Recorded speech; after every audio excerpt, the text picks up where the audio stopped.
안녕하세요. 오늘도 시청해주셔서 감사드리고요. 바로 사연 읽어보겠습니다. 안녕하세요. 이제 막 돌을 지난 아이를 돌보고 있는 30대 중반의 주부입니다. 저는 만렙 주부치곤 나이가 어리다면 어린 편입니다. 30대 중반인데 결혼 생활이 7년 차가 되었거든요. 27살에 결혼을 해서 산전수전을 다 겪으며 30대 중반에 접어든 저.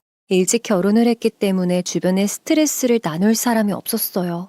친구들은 다 직장에 다니기 바빴고 결혼은커녕 연애도 안 하고 있는 애들이 많았거든요. 그래서 신혼 초 시댁과의 갈등이 많아서 힘들어할 때도 누구에게 속 시원히 털어놓고 공감을 받을 수 없었습니다.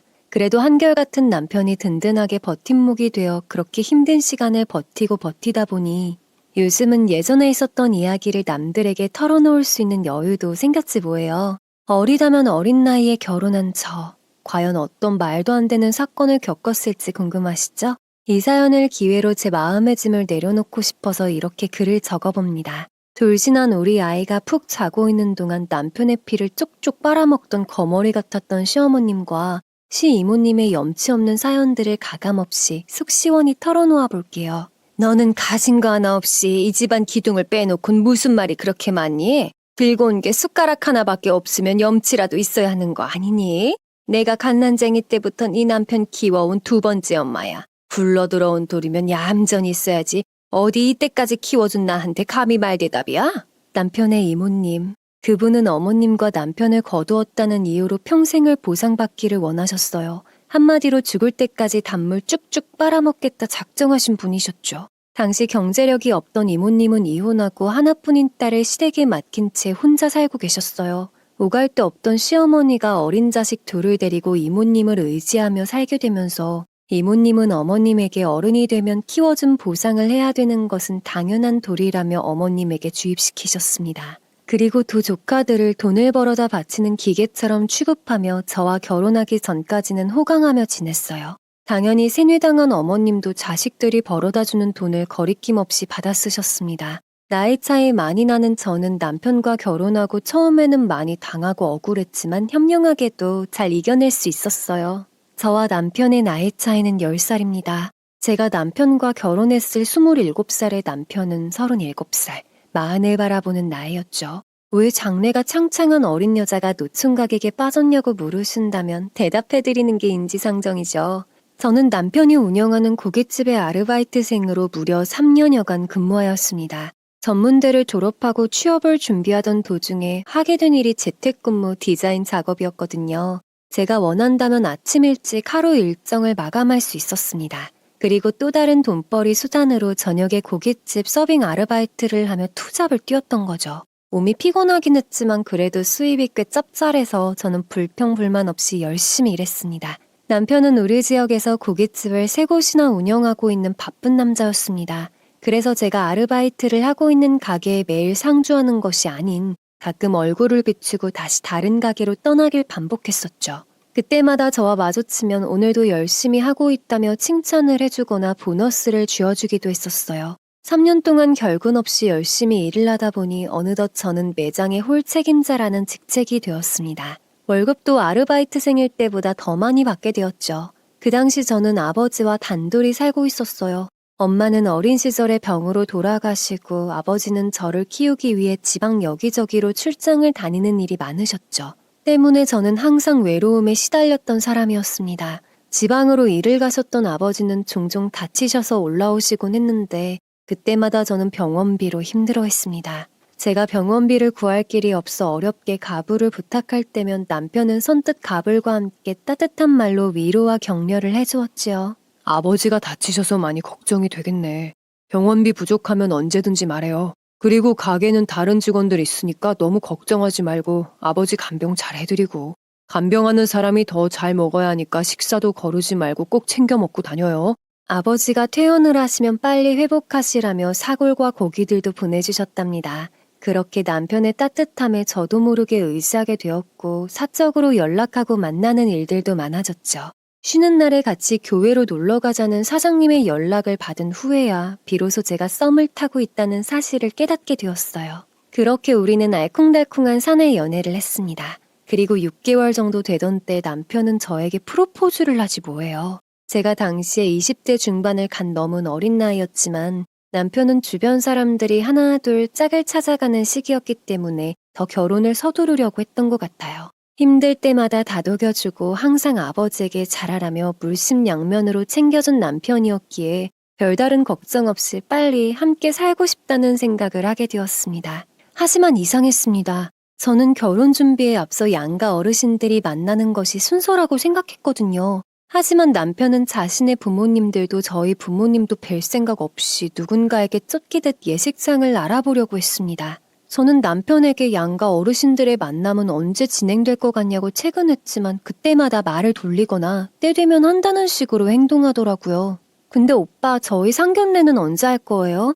보통은 결혼 준비하기 전에 양가 어르신들부터 만나고 시작하는 거잖아요. 아, 그거 곧 하면 되지. 우리 엄마가 요즘 몸이 좀 안 좋으시기도 하고 장인 어른도 지방에 계시잖아. 일단은 어르신들 약속은 차차 잡기로 하고 예식장부터 알아보자. 어린 나이였지만 그동안의 사회생활 경험을 바탕으로 뭔가 이상한 낌새를 눈치챘습니다. 원래 사람이 자신이 자신 없는 부분은 최대한 뒤로 미루려고 하는 게 당연하잖아요. 저는 남편과 데이트를 하던 어느 날 차 안에서 단도직입적으로 물었습니다. 왜 자꾸 양가 어르신의 만남을 피하려고 하는지 솔직히 말해달라고 했지요. 남편은 차에 앉아서 한참 동안 머뭇거리더니 이야기를 조심스럽게 꺼냈습니다. 저는 침을 꿀꺽 삼키며 한마디 한마디를 집중해서 들었죠. 이야기인즉 남편 역시 홀어머니 아래에서 자랐다고 합니다. 남편이 어린 나이에 아버지가 병으로 돌아가셨고 어머니 혼자 시장에서 이모와 함께 장사를 하며 어렵게 자신과 누나를 키웠다고 말이죠. 당시 이모님은 이혼을 하고 혼자 살고 있었다고 합니다. 딸이 하나 있는데 이혼하면서 시댁의 양육권을 뺏기고 가끔 얼굴만 본다고 했지요. 저는 남편에게 누나가 있었는지 그때 처음 알았고 시어머님과 시이모님 이야기도 처음 들었죠. 남편에게는 4살 터울 위에 누나가 있는데 40이 다 되었지만 연애도 직장도 한번 안 다녀본 은둔형 스타일의 누나라고 했습니다. 모종의 이유로 30세가 넘은 이후부터는 집에만 틀어박혀 있고 웬만해선 자신의 방도 나오지 않는 사회생활이 불가능한 상황이라고 말이죠. 한마디로 정신적으로 문제가 있는 누나가 어머님과 이모님과 함께 살고 있다고 했습니다. 제가 조금 놀란 기색을 보이자 남편은 손사래를 치며 저에게 해명을 거듭했습니다. 절대로 아픈 누나와 너가 마주칠 일은 없을 거야. 아마 결혼식에도 못 올 거야. 그러니까 누나 때문에 스트레스 받을 일도 없을 거고 또 내가 그렇게 놔두지 않을게. 남편은 저하고 결혼하고도 누나와 마주칠 일도 스트레스 받을 일도 없게 만들겠다며 몇 번씩 어필하며 안심하라고 했습니다. 결코 제가 마음고생 안 하게 자신이 잘하겠다고 말이죠. 그러나 남편에게도 심각하게 생각하는 문제는 따로 있었는데요. 바로 시어머니와 시이모의 성격이었습니다. 어머님은 어린 나이에 아이 둘을 데리고 이모님 집에 얹혀 살았다고 합니다. 어머님은 두 아이를 키우느라 아주 억척스런 사람이 되어갔다고 해요. 저 역시 어머님의 성향은 그럴 수 있다고 생각했습니다. 그 모진 세월을 견디면서 여자의 힘으로 아이를 키우려면 억세지지 않을 순 없을 테니까요. 어머님은 누나의 상태가 저러니 남편에게 거는 기대가 매우 컸고 남편이 자수성가할 수 있도록 물심양면으로 도왔다고 합니다.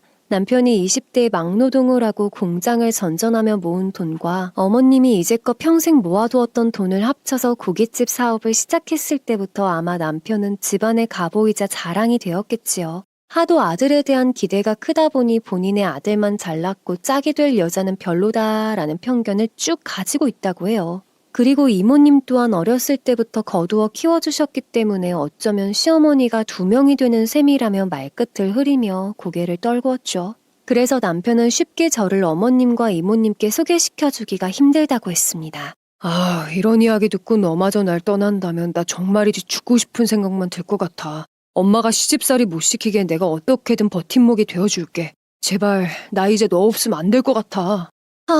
여러분들 그때 제가 어찌나 당황스러웠을지 이 상황만 봐도 느껴지시겠죠? 그러니까 남편의 이야기를 종합해보면 신혼집 가까운 곳에 억척스러운 어머니와 그보다 더 억척스러운 시이모 그리고 정신이 온전치 않은 시누이가 셋이서 함께 살고 있다는 말이었습니다. 그들 때문에 남편은 결혼에 번번이 실패했고 이번에 저 역시 이 사실을 알고 결혼을 없던 일로 할까봐 계속 숨기려고 했던 것이었습니다. 저에게 만약 언니, 동생이나 엄마가 있었다면 쌍수를 들고 이 결혼을 결사 반대했었겠죠. 저 역시 아직 만나보기도 전에 이루 말할 수 없는 근심 걱정만 커졌으니까요. 하지만 저는 결국 그 모든 것을 감수하고 남편을 받아들이기로 마음먹었습니다. 그동안 남편은 성실하고 자신의 말에 책임을 지는 행동을 보여주었으니까요. 누구나 시댁 갈등은 있을 거니까 남편이 절절하게 매달리는 것이 마음 아프기도 했지만 남편의 버팀목이 되어준다는 말을 믿어보기로 했습니다. 예상했던 대로 두 분은 상견례를 하는 자리에서부터 깐깐하게 나오셨어요. 모든 결혼 준비를 마친 뒤 예식이 2달밖에 남지 않은 시점에서 저희는 늦은 상견례를 진행했습니다. 상대는 시어머님과 시이모 그리고 남편, 그리고 저희 집은 아버지와 저 둘만이 참석한 조촐한 상견례였죠. 평생 건설 현장에서 험한 일만 하시던 아버지는 어색하게 상견례 자리를 지키셨습니다. 반대로 머리를 꼿꼿하게 세운 두 억척스런 아줌마들은 격식을 갖춰야 하는 자리임에도 불구하고 다짜고짜 아버지에게 예단과 예물에 대한 일장 연설을 늘어놓았죠. 옆에서 듣고 있는 저마저도 화가 치솟는 태도였습니다. 아시다시피 신혼집은 우리 애가 준비한 곳으로 마련했으니 저희는 예단을 이 정도 생각하고 있습니다. 혼수 리스트는 곧 보내드릴 테니 잘 준비해 주시고요. 엄마, 무슨 상견례 자리에서 그런 말부터 해. 적당히 해. 너는 아무것도 모른다, 얘. 이런 걸 상견례 자리에서나 하지 언제 따로 만나서 얘기하겠니? 그리고 저는 얘 이모라기보다는 두 번째 엄마 정도를 생각해 주시고요. 너무 불편하게 느끼지 않으셨으면 하네요.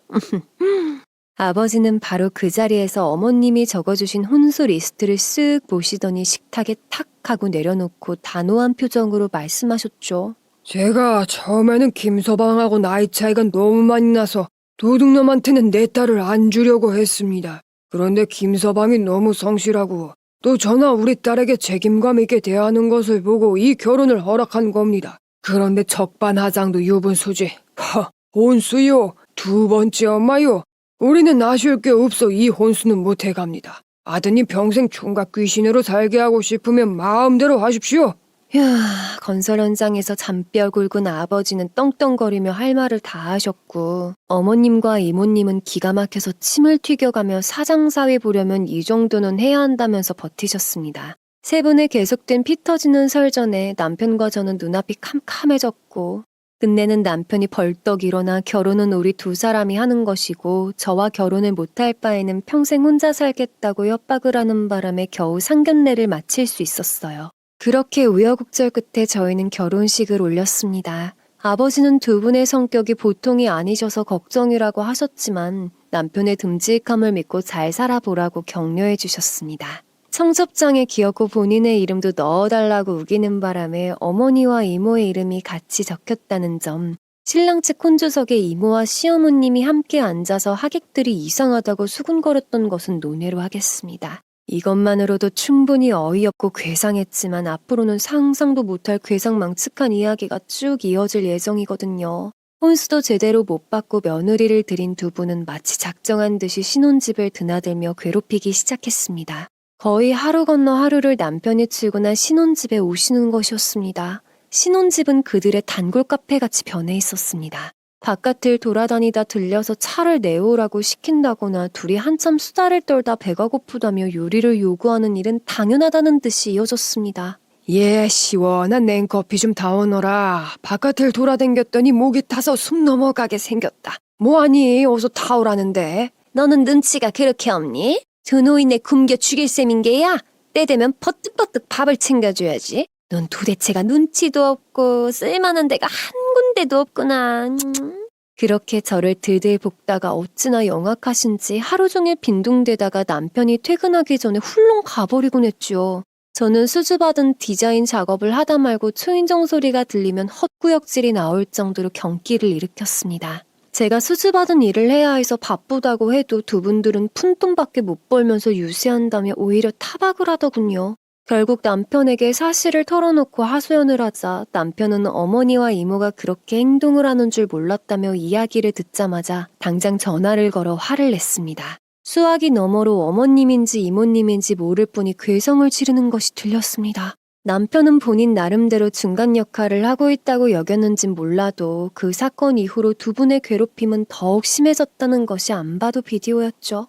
두 분은 집으로 찾아오지 못하자 다른 방식으로 괴롭히기 시작했습니다. 너 지금 집에 있지? 너는 세상에 앞에서는 네네 고분고분 말하더니 뒤에서는 우리 호박씨를 까고 다니더구나. 정말 너처럼 뒷말하는 애는 처음 봤다. 아니요, 어머님 그런 게 아니고요. 제가 말씀드린 건 앞에 대고는 모날랑방구를 못 끼겠니. 됐고, 긴 말하지 말고 받아 적어라. 세제 2개, 맥주 2병, 김치 1kg짜리 2봉지. 어머님 이게 다 뭐예요? 7시까지 그거 우리 집 앞에 놔두거라. 우리가 나갈 수가 없어서 너한테 얘기하는 거니까 시간 엄수 안 하면 알지? 끊는다. 뚝 일방적으로 끊긴 전화를 보고 저는 할 말을 잃었습니다. 어머님은 복수를 하려는 듯이 저에게 심부름을 시키기 시작했어요. 생수와 휴지 같은 생필품부터 시작해서 자신들이 먹고 싶은 음식들을 포장해오라는 심부름까지. 저는 일부러 전화를 안 받기도 하고 무시하기도 했지만 그럼 그 다음날에 떨어지는 잔소리는 더욱 심해졌습니다. 그럴 때면 바로 남편에게 연락을 하면 남편은 약속대로 버팀목이 되어주었어요. 바로 두 분에게 전화를 걸어 마트에서 배달시키면 될 일을 괜한 일로 며느리 시집살이 시킨다며 화를 냈습니다. 계속 이런 식으로 괴롭힌다면 지금 드리고 있는 경제적 지원을 끊어버린다고 으름장을 놓고서야 두 분은 좀 잠잠해지셨어요. 그 와중에 저는 남편과 엮인 비밀을 알게 되면서 시어머님과 이모님을 대하는 태도가 180도 달라지게 되었습니다. 이제 그들은 저에게 원수보다 더욱 미워하는 존재가 되어버린 것이었습니다. 경제권은 당연히 남편이 쥐고 있었지만 저도 살림을 꾸리면서 통장 잔고나 융자 현황을 살펴보게 되었어요. 남편의 가게는 성황리에 운영되고 있었지만 생각보다 돈이 많이 모이지 않았습니다. 참 이상한 노릇이었죠. 저는 예전부터 가게 매출액을 알고 있었기 때문에 그 많은 돈이 다 어디로 쓰이고 있는지 장부를 봐도 이해가 되지 않았습니다. 그래서 남편에게 살림을 꾸리기 위해 경제 상황을 모두 오픈하면 좋겠다고 이야기했었죠. 남편은 대략적인 지출 현황을 설명해 주었습니다. 각 가게에서 모인 돈들의 절반은 운영비로 사용이 되고 남은 절반의 절반은 시어머님과 시이모가 가져갔습니다. 저는 깜짝 놀랐습니다. 사실상 가게는 남편 혼자서 운영하고 있었기 때문에 왜 그렇게 큰 액수를 두 분에게 주는 건지 이해가 되지 않았거든요. 남편은 시어머님과 이모님이 사업을 시작할 때 투자해줬기 때문에 어쩔 수 없다고 말했습니다. 가게 순수익의 절반은 가져가기로 이미 약속이 되어 있는 상황이라고, 또 그분들이 가져가는 돈의 일부는 사회생활을 전혀 하지 못하는 형님의 생활비와 치료비가 포함되어 있는 상태라고 했죠. 본인이 어머니와 이모 그리고 형님까지 책임져야 하는 상황이라서 하루도 쉬지 못하는 남편, 어쩔 수 없이 부양해야만 한다고 말하는 남편. 하지만 저는 새로운 가정을 꾸린 만큼 수입의 분배를 형평성 있게 바꿔야 한다고 말했습니다. 하지만 가게가 하나였을 때랑 세 개일 때의 상황이 좀 다른 거 아니야? 총 수익의 절반을 시어머님과 이모님이 가져가는 건 너무 많은 것 같아. 이미 여보가 10년 동안 가게 운영하면서 투자금보다 더 많은 금액을 다 갚은 것 같은데 말이야. 나도 그렇게 생각하긴 하는데 어떻게 말을 꺼내볼 수가 없네. 두 분 성격 아시잖아. 아니 이제 수익 분배를 다시 해야 해. 실질적으로 이 가족 중에서 여보 혼자서 일하는 건데 두 분에게 그렇게 많은 돈을 드릴 필요는 없어. 이건 아들이 아니라 거의 노예 같은 구조 아니야? 여보 혼자서 10년 넘게 고생하고 있잖아. 계속 이렇게 가다가는 당신 몸은 몸대로 상하고 우리 자산은 제자리 걸음만 걷게 될 거야. 지금 살고 있는 신혼집의 융자도 아직 한참을 갚아야 하기 때문에 저는 가계부를 다시 써야 한다고 주장했습니다. 남편도 그동안 시어머님과 이모님의 으름장 때문에 어쩔 수 없이 수입의 큰 부분을 드리고 있었고 그 부분에 대한 불만이 있던 상황이라 제 얘기에 크게 공감을 했습니다. 저희는 갖고 있는 자금을 정리하기 위해서 회계사무실을 찾았고 이런저런 재무상담 끝에 수익 분배를 조정하는 방향을 강구해냈습니다. 그리고 남편은 두 분에게 바뀐 수익 분배에 대해 말씀드렸죠. 예상했던 대로 두 분은 노발대발하며 집으로 쫓아오셨습니다. 너 지금 결혼했다고 우리 내팽겨칠 작정을 하는 거냐? 너가 사업 시작한다고 했을 때 있는 돈 없는 돈 싹 긁어서 투자한 게 누군데 이제 와서 돈을 주네 마네 말 바꾸는 거야? 이거 사 결혼했다고 키워준 애미랑 이모는 가족도 아니라는 거냐? 그 경우 없는 것이 너를 어떻게 구워 삶았길래 갑자기 이렇게 변해? 네 누나 챙기는 것만으로도 늙은 애미는 허리가 휘는데 어떻게 그렇게 한순간에 말을 바꿔?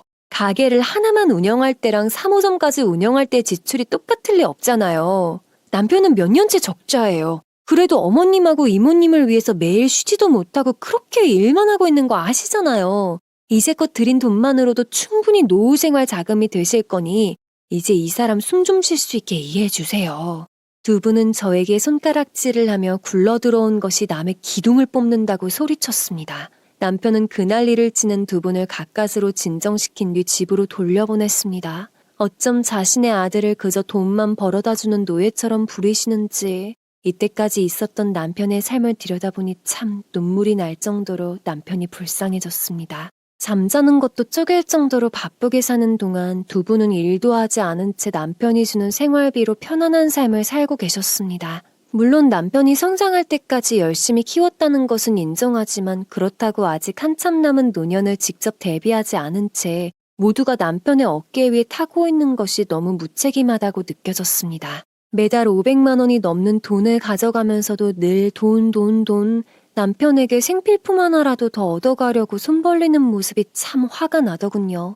더 심각한 것은 형님이 운둔형으로 사는 것이 마치 남편 때문이라고 말하는 모양새였습니다. 형님의 정신적 문제가 왜 남편의 탓이라는 걸까요? 남편이 이야기하기로는 어머님과 이모님이 남편을 부려먹기 전에 형님을 지금의 남편처럼 대했다고 합니다. 이제껏 키워줬던 은혜라면서 벌어오는 돈을 모두 챙기고는 오랫동안 정신적으로 압력을 넣었다고 해요. 결국 우울증과 스트레스로 형님은 30이 넘은 나이에 마음의 문을 닫아버리고 아예 사회생활도 손을 놓아버린 채 두 사람을 외면하며 방 안에 틀어박혔다는 것입니다. 형님이 그렇게 돈을 벌지 못하자 그 화살이 남편에게 옮겨진 상황이라는 말에 저는 두 사람을 경멸하게 되었습니다. 엄마라는 사람이, 이모라는 사람이 사랑으로 키워야 할 자녀들을 돈 벌어주는 기계로 치부해버린 것이었죠.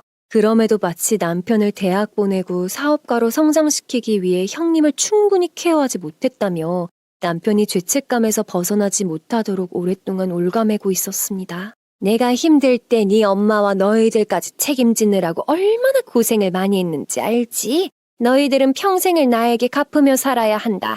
네 누나가 저렇게 방 안에만 처박혀 있는데 너라도 우리에게 효도해야지. 너 대학 보내고 사업 밀어주느라고 너만 신경 썼더니 네 누나가 저렇게 된 거 아니냐. 두 사람은 분리할 때마다 네 누나가 왜 저렇게 됐는데 라며 남편을 가스라이팅하는 방식이었습니다. 그렇게 남편을 자신들의 통장 삼아 휘두르는 두 여자에게서 저는 남편을 구해야겠다고 다짐했죠. 어쩌면 제가 남편을 이 지옥 같은 구조에서 빼주지 못한다면 남편은 물론 저까지 못 견디고 가정이 파탄날 것 같은 불길한 예감이 들었습니다. 그 이후로 저는 시어머님과 이모님을 남편과 분리시킬 계획을 준비했습니다. 그들 때문에 남편이 그동안 받은 고통을 떠올리면 너무나도 불쌍해서 하루빨리 도망치고 싶었습니다. 어쩌면 남편은 저를 무척 사랑해서 결혼하려고 했다기보다는 끔찍한 그 가족에서 조금이라도 빠져나가기 위해 결혼을 감행한 것이 아닐까라는 생각이 들 정도였습니다. 남편은 그 억척스러운 두 여자와 죄책감처럼 느껴지는 형님 사이에서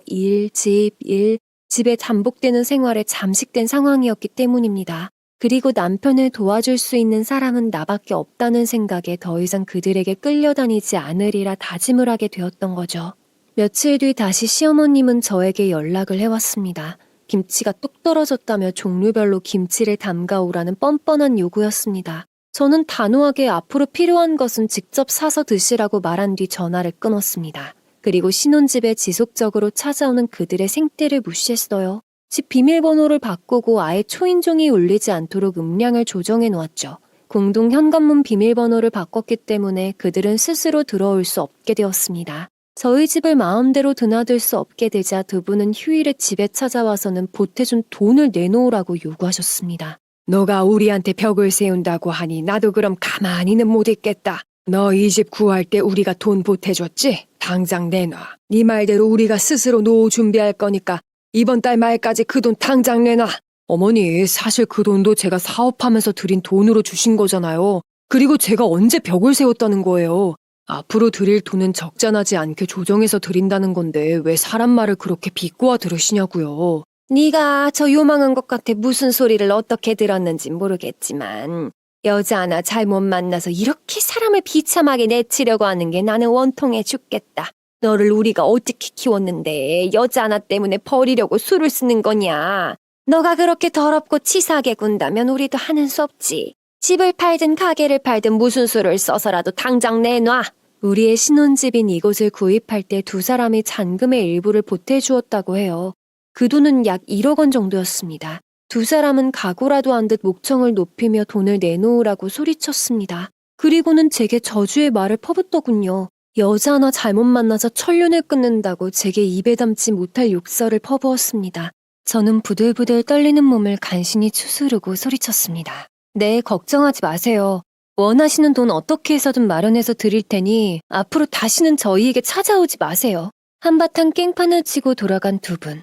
남편은 지쳐버린 제게 사과를 했습니다. 사실 남편이 잘못한 것은 하나도 없는데 아들을 돈줄로만 알고 있는 두 사람의 잘못인데 저는 남편과 결단을 내려야 할 것 같다고 생각했습니다. 이렇게 가까운 곳에서 돈으로 연관된 채 살아가면 우리 두 사람의 결혼 생활도 유지하기 어려울 것 같다는 생각이 들었기 때문입니다. 앞으로 이렇게 두 분 횡포를 견디면서 평생 살 수 있겠어? 저분들은 절대 안 바뀌어. 우리가 바뀌는 수밖에 없어.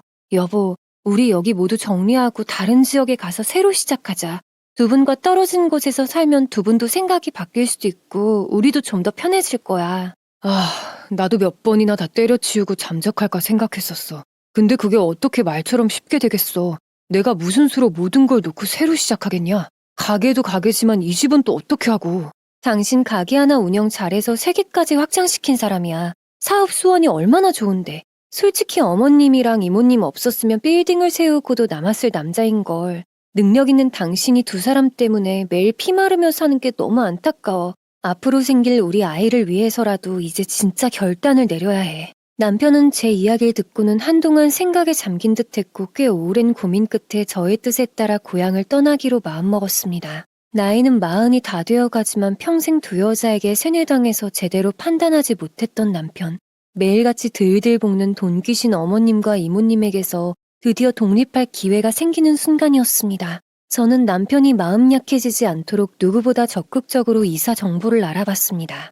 이 집을 팔았을 때 나오는 돈과 가게 3곳을 정리했을 때 나오는 돈 등을 어림잡아 세매보니 이 지역에서 한참 떨어진 다른 신도시 아파트는 거뜬히 들어갈 수 있는 상황이었습니다. 저희는 시어머님과 이모님 모르게 서서히 재산을 정리해 나가기 시작했습니다. 다행인 것은 신혼집 아파트 가격이 입주 때보다 많이 올라서 어머님에게 빌린 돈을 드리고 나서도 무리가 없는 상황이었습니다. 신혼집만큼 깨끗하고 괜찮은 위치 아파트에 계약금을 걸어놓았습니다. 완공까지는 거의 1년 가까운 시간이 남았기 때문에 저희는 그 사이에 지금 모든 재산을 정리하고 시어머님과 이모님의 연결고리를 확실하고 깨끗하게 끊어놔야 했습니다. 남편은 먼저 가장 작은 규모로 운영되고 있던 3호점 점포를 정리했습니다. 3호점은 꽤 떨어진 장소에 있었기 때문에 그 가게가 정리되었다는 소문이 쉽게 귀에 들어가지 않았습니다. 그 사이에도 두 분은 생활비와 형님의 병원비를 달라며 닥달을 했습니다. 이번 달 생활비는 언제 줄 거냐? 이번 주 내로 넣어라. 네 누나 병원비랑 약값은 줘야 할 거 아니냐? 우리는 어머님과 이모님이 알지 못하게 조용히 일을 진행하기로 마음먹었으므로 티가 나지 않는 선을 유지하며 계획을 실행했습니다. 주말에는 함께 새로 이사갈 지역의 상권을 돌아다니며 남편이 새로 시작할 가게 자리를 알아보았습니다. 목이 좋은 곳을 발견한 저희는 새로운 신도시의 가게 인테리어에 들어갔습니다. 남편은 요즘은 값싸고 왁자지껄한 고깃집보다는 포토스팟이 되는 데이트 코스형 음식점이 핫하다는 정보를 가지고 있었습니다. 그래서 신도시에서는 고급스럽고 세련된 음식점을 만들고 싶어 했죠. 저희는 새로운 가게 개업에 공을 들였습니다. 2호점의 가게 역시 정리가 되며 점점 저희의 이사 계획이 구체화되어 가고 있었어요. 시어머님은 2호점 점포가 정리되었을 즈음 저희의 상황을 알게 되었습니다. 연락도 없이 냅다 본점으로 찾아와 남편을 찾았다고 해요. 하지만 저희 남편은 이미 신도시의 가게 개업에 정신이 팔려있는 상황이었기 때문에 그 자리에 없는 상황이었죠. 시어머니는 저와 이야기하기 위해 집으로 쫓아왔습니다. 저번 사건 이후로 참으로 오랜만에 본 시어머니와 시이모. 언제나 그랬듯 씩씩대는 얼굴로 다짜고짜 저에게 가게가 왜 망했냐고 따지듯 물었습니다. 두 사람은 가게가 망해서 접은 줄로 알고 있는 모양이었죠. 저는 좋은 핑곗거리라고 생각해서 능청을 떨며 이야기했습니다. 어머님이랑 이모님은 가게가 어떻게 돌아가는지 전혀 관심도 없으시잖아요. 적자가 나든지 파리가 날리든지 아무런 신경도 안 쓰셨으면서 갑자기 왜 챙기는 척 하세요? 그동안 남편이 얼마나 힘들었을지는 생각도 안 하시고 무조건 돈만 내놓으라고 소리 지르신 게 다잖아요. 이것이 뚫린 주둥이라고 함부로 말하네. 그래서 가게가 어떻게 됐다는 거야? 망해서 팔았다는 거야? 뭐야? 똑바로 말해. 그걸 제가 어떻게 알겠어요. 정확한 건 남편하고 상의하세요. 아무것도 모르는 저한테 이렇게 찾아와서 소리 지르지 마시고요. 역시 두 분은 남편이 얼마나 힘들어서 그랬을까 하는 걱정은 전혀 없으셨습니다. 본인들이 너무한 것 같다는 반성은 눈을 씻고도 찾아볼 수 없었죠. 오롯이 가게가 정리된 후 들어온 돈이 어디 갔는지 돈의 행방만 쫓고 있었습니다. 그런 두 사람의 모습이 너무나 열이 받은 나머지 제가 목소리를 높이며 대들자 시이모와 어머님은 잠깐 멈칫하시더니 욕을 하시며 돌아섰습니다. 저는 두 분이 사라지자 쿵쿵대는 심장을 부여잡고 숨을 골랐습니다. 누나를 부라리며 몰아붙이는데도 그 기싸움에서 지지 않은 것이 제 자신이 통쾌하면서도 뭔가 짜릿한 기분이었달까요? 그래, 얼마 안 남았어. 곧 있으면 저 사람들의 회방도 없어질 거야. 스스로를 다독이며 어서 하루빨리 이사가는 날만을 고대하고 있었습니다. 남편이 밤늦게 돌아왔을 때 저는 시어머님과 이모님이 다녀가셨다고 이야기했습니다. 남편은 이미 알고 있다는 듯 고개를 끄덕였습니다. 남편은 일이 잘 진행되고 있다고, 본점의 정리는 좀 늦게 진행될 거지만 2호점과 3호점의 정리는 깔끔하게 해결되었으니 걱정 말라고 안심시켰습니다. 그리고 앞으로는 드디어 자신이 원하는 삶을 살 수 있을 것 같다며 웃어 보였습니다. 좀만 참자. 가게가 거의 정리가 되어 가니까 곧 우리가 원하는 대로 될 거야. 저도 남편과 함께 열심히 일할 준비가 되어 있다고 괜히 여유 있는 척 이야기했죠. 이 생활만 청산하면 행복한 순간이 손에 잡힐 것 같은 착각이 들던 때였습니다. 이야기가 이대로 끝을 맺었다면 얼마나 좋았을까요? 사실 삶은 제가 생각한 것보다 단순하게 흘러가지 않더라고요. 여러분들은 피는 물보다 진하다는 말 아시죠? 복잡하게 얽혀있는 어머님과 남편의 관계는 저희가 훌쩍 떠난다고 해서 아예 없던 관계가 되는 것은 아니었죠. 남편은 자신을 돈 버는 기계로 취급하는 어머님과 이모님이 밉고 원망스러웠지만 그렇다고 해서 아예 그들을 평생 모른 척 살아갈 수 있는 그런 모진 사람이 아니었습니다. 나 사실은 요즘 잠을 설쳐. 막상 정리하고 떠나려 하니 누나도 걸리고 그래도 키워주신 두 분인데 나중에 불효했다고 후회하지는 않을지 생각이 복잡하네. 자신의 결혼 생활을 방해하고 그저 돈만 요구하는 두 분이긴 하지만 그래도 어린 시절 자신을 키워준 부모들이니까요. 저도 그 마음을 아예 모르는 것은 아니었습니다. 이사 갈 날이 가까워질수록 남편의 얼굴에는 기쁨과 슬픔이 공존해 있는 기분이 들었거든요. 그들과 헤어진다는 홀가분함도 있겠지만 경제력이 없는 새 여자를 덩그러니 놔두고 가는 죄책감. 그런 것들이 복합적으로 남편의 마음을 괴롭히는 모양이었습니다. 그래서 남편에게 이사 사실을 모두 말씀드린 채 떠나는 것이 좋겠다고 제안했습니다. 생각해보니 이렇게 야반도주하듯 떠나는 것도 그렇고 자기 말처럼 나중에 후회하며 불효했다고 흠잡힐 것도 같고 두 분한테 말씀드리고 가요. 형님은 내가 한번 만나볼게요. 남편은 안 그래도 마음에 돌덩이가 얹혀있는 것 같은 느낌이었다며 먼저 그렇게 이야기해줘서 고맙다고 말했습니다. 저 역시 그들이 참 밉고 싫었지만 남편이 평생 걱정하며 살게 하고 싶진 않았거든요. 저는 두 분이 안 계실 때 시누이를 만나기 위해 어머님 댁을 찾아갔습니다. 저에게 심부름을 시킬 때 비밀번호를 알려줬기 때문에 집은 손쉽게 들어갈 수 있었습니다. 제가 그곳을 몰래 찾아간 이유는 다름 아닌 시누이 때문이었죠. 얼굴은 한 번도 보지 못했지만 아무래도 남편에게 모든 것을 의지하고 있는 시누이였기에 우리가 다른 지방으로 떠난다는 이야기를 직접 해줘야 할 것 같았기 때문입니다. 시어머님과 이모님은 방이 4개나 되는 대형 평수의 아파트에 살고 계셨는데 그중 저 안쪽에 있는 작은 방이 바로 시누이 아지트였죠. 저는 방문 앞으로 다가가서 똑똑똑 노크를 했습니다. 안에서는 부스럭거리는 작은 인기척이 느껴졌습니다. 안녕하세요, 저예요. 얼굴은 뵙지 못했지만 이야기 많이 들으셨을 거예요. 이렇게 불쑥 찾아와서 죄송합니다. 형님에게 드릴 말씀이 있어서요. 저희 곧 이사갈 예정이에요. 새로운 곳에서 다시 시작해보자고 남편하고 그렇게 이야기됐거든요. 남편이 형님 걱정을 많이 하더라고요. 아무리 얼굴을 보지는 못한다 해도 이렇게 말없이 가면 안 될 것 같다고 해서 제가 이렇게 찾아왔어요. 형님, 저희 가서 잘 살게요. 가서 잘 정착한 뒤에 좋은 소식 전해드릴 수 있도록 할게요. 형님도 아무쪼록 아픈 곳 없이 잘 지내셨으면 좋겠어요.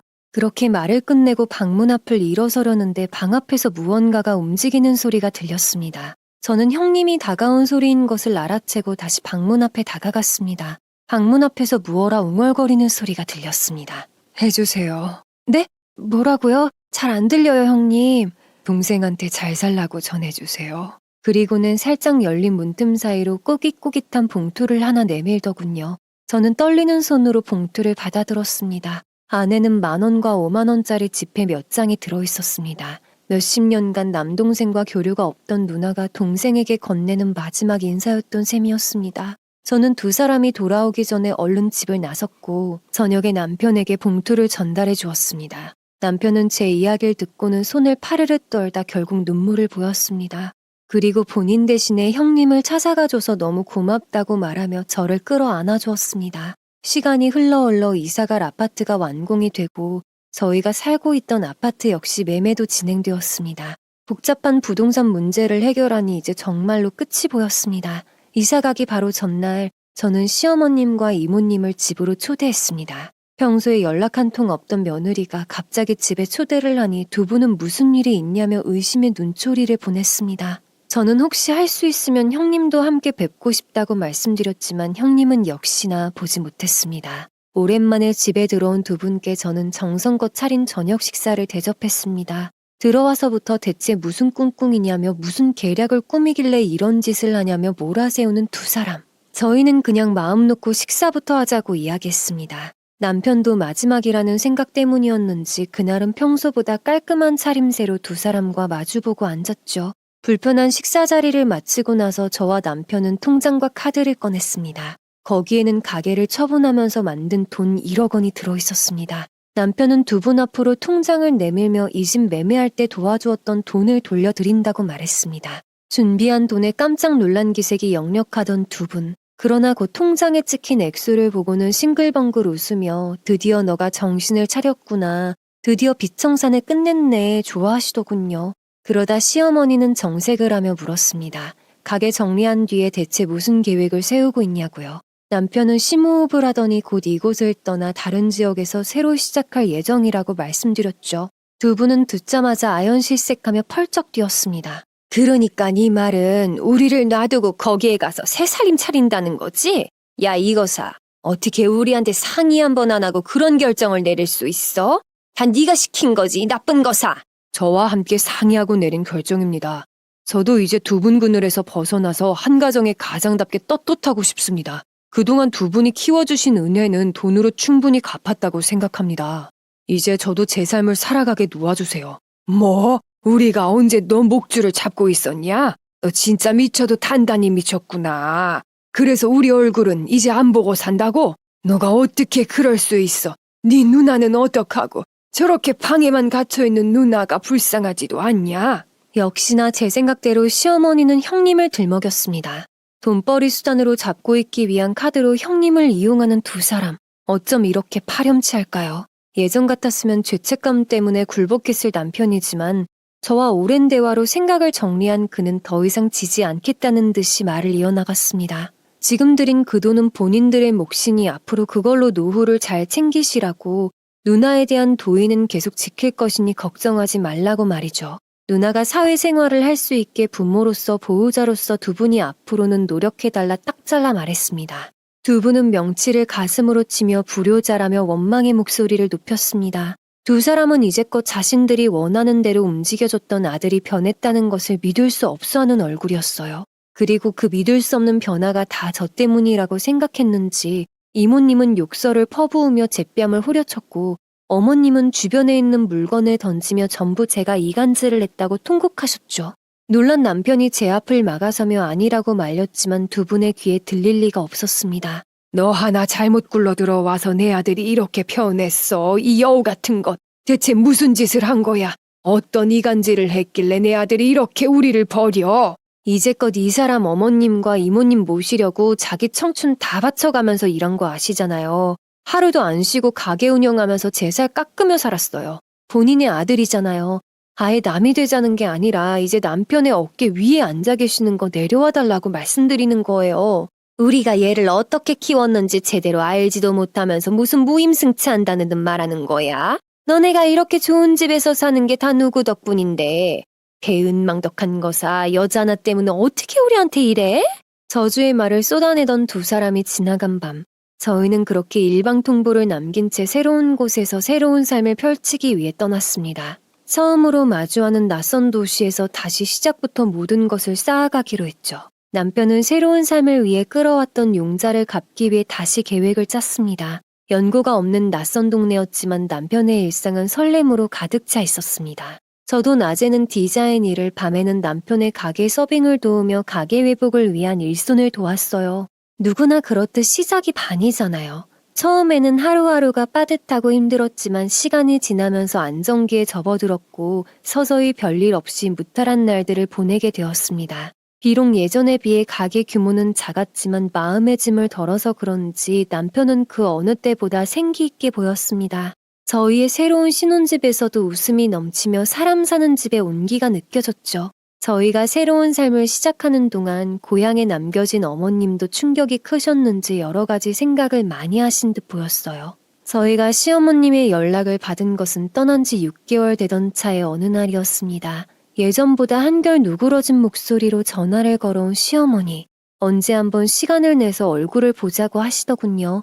처음에는 또 어떤 회방을 놓으려고 이러시는 걸까 의심스러웠지만 그래도 그동안의 시간이 흐른 만큼 한 번은 만나야겠다고 생각했습니다. 시어머님은 저희가 살고 있는 지역으로 내려와서 식사 자리를 가졌습니다. 이모님과 함께가 아닌 혼자 서 있는 모습을 보는 것도 처음이었지만 6개월 전보다 훨씬 침착하고 감정이 가라앉은 인상이어서 처음에는 다른 사람인가 싶을 정도로 낯설더군요. 시어머님은 목소리를 높이며 악을 지르는 게 아니라 정말 사람과 사람이 대화하는 것처럼 한마디 한마디를 진심 담아 이야기하셨습니다. 저와 남편은 어머님의 달라진 태도를 지켜보며 이야기에 귀를 기울였죠. 그동안 참 고생 많았다. 지금 생각해보면 내가 젊은 날에 고생했던 보상을 너한테 받고 싶은 마음이었던 것 같다. 그래서 더 모질게 행동했던 것 같아 미안하구나. 내가 왜 그렇게 너랑 누나를 몰아세웠나 모르겠다. 내 자식들인데. 누구보다 귀하게 여겨야 하는 내 자식들인데. 지금이라도 알아주셨으면 됐어요. 이제 제 걱정은 마시고 누나만 잘 돌봐주세요. 저는 여기에서 행복하게 잘 지낼 테니 그동안의 일은 잊고 어머니도 다시 시작하세요. 저는 어머님이 털어놓는 진솔한 이야기를 들으며 그녀도 참 가여운 사람이라는 것을 깨달았습니다. 사실 두 자식들을 그렇게 경제적으로 힘들게 했던 원인은 바로 이모님이었던 것입니다. 어머니 역시도 자신의 언니인 이모에게 오랫동안 세뇌를 당했던 탓이었죠. 젊은 나이에 가진 것 없이 애 둘을 데리고 온 동생을 건사하느라 이모의 마음에는 항상 불만이 가득했다고 합니다. 그래서 늘 아이들이 크면 무조건 그동안 썼던 노고를 돈으로 보상받아야 한다고 읊어댔다 하더군요. 어머님은 자신의 아이들이 효도라는 이름으로 벌어온 돈을 바치는 것이 당연하다고 여겼다가 그렇게 아들이 떠나간 뒤로 이모님이 형님을 더 구박하는 것을 보고 후회를 많이 했다고 합니다. 그리고 큰 결심을 하셨다고 하셨죠. 오랫동안 함께한 이모와도 따로 살며 은둔형으로 사회생활을 못하게 된 형님을 치료하는데 최선을 다하고 싶다고 말씀하셨습니다. 그리고 외롭게 만들어서 미안하다고 이제부터라도 엄마 노릇 제대로 하고 싶다고 하셨죠. 저희 또한 기다리고 있던 반가운 소식이었기에 이사하는 날 찾아가서 도와드리겠다고 했습니다. 그리고 한 달 뒤 이모님 댁과 멀리 떨어진 지역에 작은 아파트를 계약했고 이사는 2달 뒤로 잡혔다는 소식을 전하셨어요. 이모님은 어머님이 형님을 데리고 독립한다는 말씀을 들으시고는 노발대발 하셨다고 하네요. 그 긴 세월 오갈 데 없는 여동생과 조카들을 자식처럼 거두고 보살폈더니 다 늙어서 버리고 간다고요. 거의 2달 동안 왼수처럼 긴장된 상태에서 으르렁거리셨다고 합니다.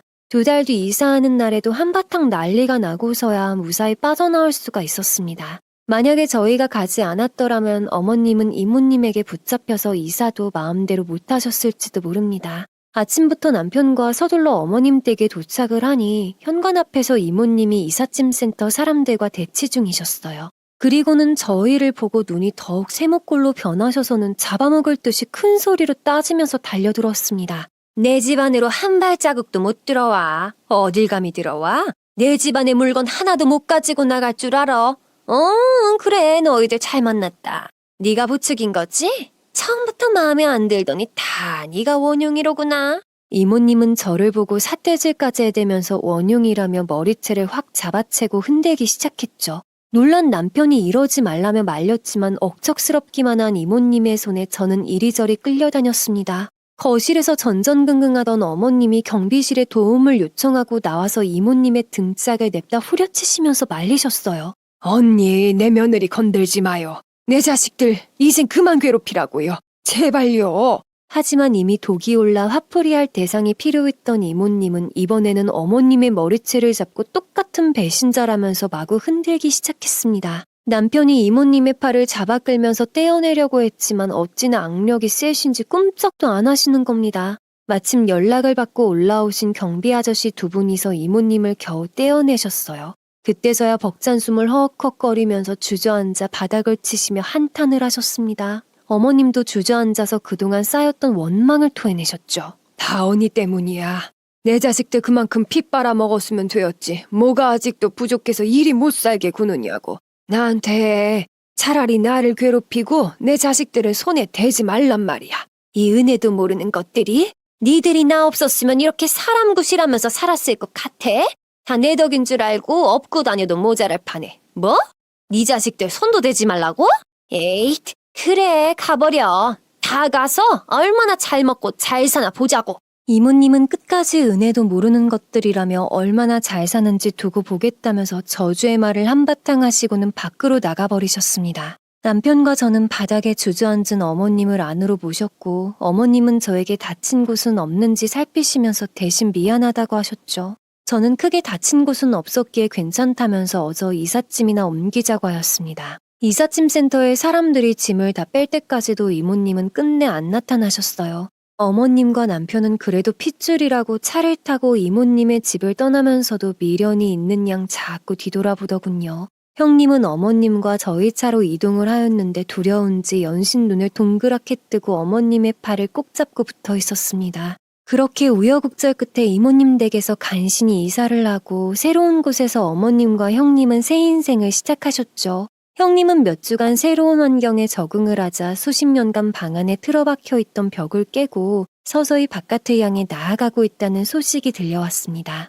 처음에는 방에서 거실로 그리고 거실에서 집 앞 공원으로 서서히 걸어나가더니 최근에는 일주일에 한 번 사회복지재단 프로그램에 참여하고 있다는 것이었습니다. 남편은 그 이야기에 감정이 벅차올라 울먹이면서 잘 되었다고 고맙다고 연신 고개를 끄덕였습니다. 남동생이 자신의 행복을 위해 떠나는 모습이 자극되었던 걸까요? 아니면 자신을 힘들게 했던 실질적인 원흉, 이모라는 존재와 떨어져 살게 되어 심경의 변화가 생긴 걸까요? 아마 어머님의 사랑으로 치유되고 있는 과정이 아닐까 하는 생각이 들더군요.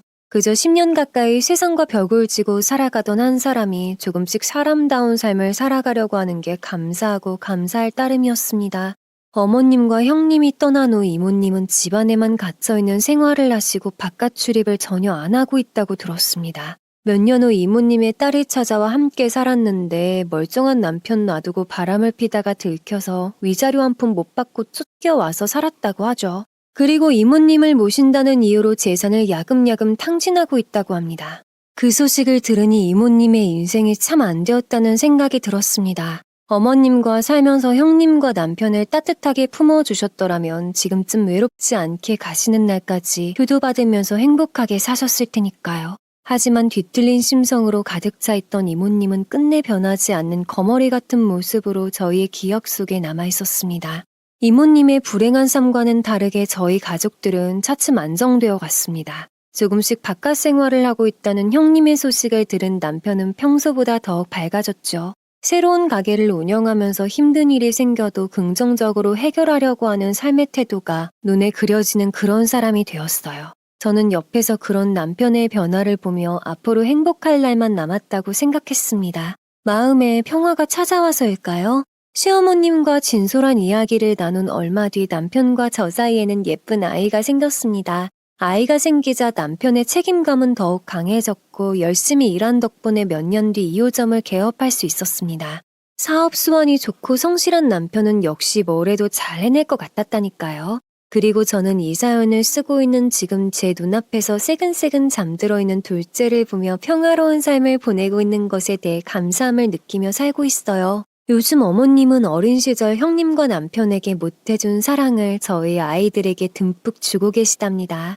뒤늦게나마 자식들을 돈벌이로 이용한 잘못을 반성하고 뒤틀려진 관계를 바로잡으려고 노력하셔서 얼마나 다행인지 모릅니다. 비록 신혼 초반에 많은 갈등과 사건들이 있었지만 결국에는 모든 풍파를 버텨낸 사람만이 잔잔한 물 위를 평화롭게 떠다닐 수 있는 것 아니겠어요?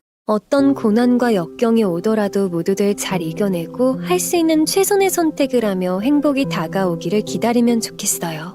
저도 소용돌이에 휩싸였을 때는 너무나도 힘들었지만 그 시절을 빠져나오니 이렇게 누군가에게 힘내라는 조언을 할 수 있게 되었네요. 포기하지 않고 싸워나가면 분명 좋은 일이 찾아오실 거예요. 자, 저의 이야기는 여기까지입니다. 저의 파란만장한 긴 이야기를 들어주신 모든 분들께 감사하다는 말씀을 전해드리면서 이만 줄일게요. 모두들 행복하세요.